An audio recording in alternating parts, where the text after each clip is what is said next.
This is a 1969 Hot Wheels Beach Bomb prototype. I received this from my father, who was a foreman at Mattel Corporation in California at about that same time. And he told me that this was a prototype that would fall off the track because it was top heavy. And he told me to put it away. It may be valuable someday. So I put it in a trunk, and that's where it's been for the last almost 50 years. Okay. And you also today brought, which was great for the provenance, you brought a business card of your father's. Yes, he gave this to me. I always kept it in the same place as the Hot Wheels. Mm-hmm. And now, did you ever test it yourself?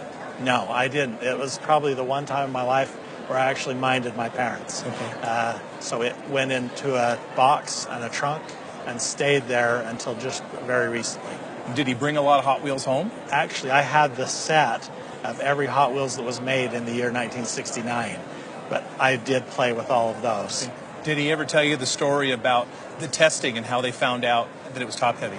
Yes, he did. It was fascinating. It's probably why I put it away. Okay. And that involved the supercharger? Yes. Okay. Tell me about that.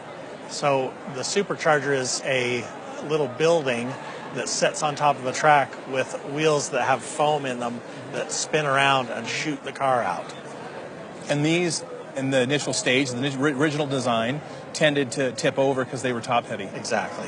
So they had to go back to the drawing board, redesign it. Their answer was side-loading boards for the cars, and those were actually produced. Okay. It's very limited what we know about this prototype, but it is the 1969 Hot Wheels Beach Bomb rear loader prototype, only out issued as a prototype.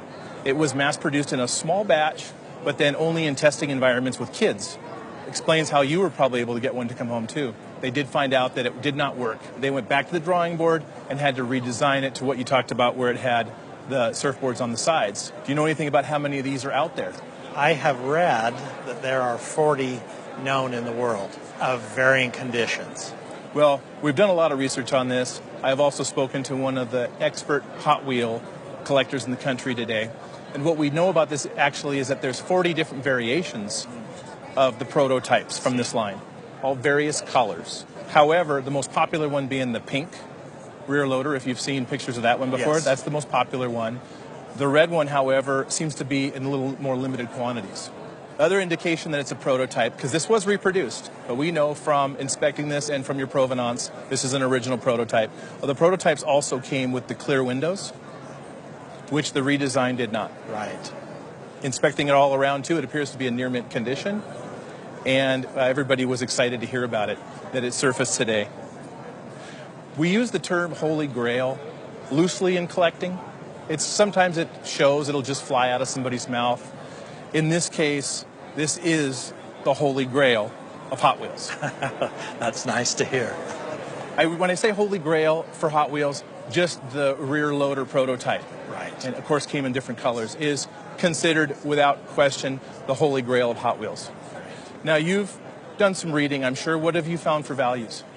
They've been kind of all over the board, but anywhere from $40,000 to $125,000 is what I've read.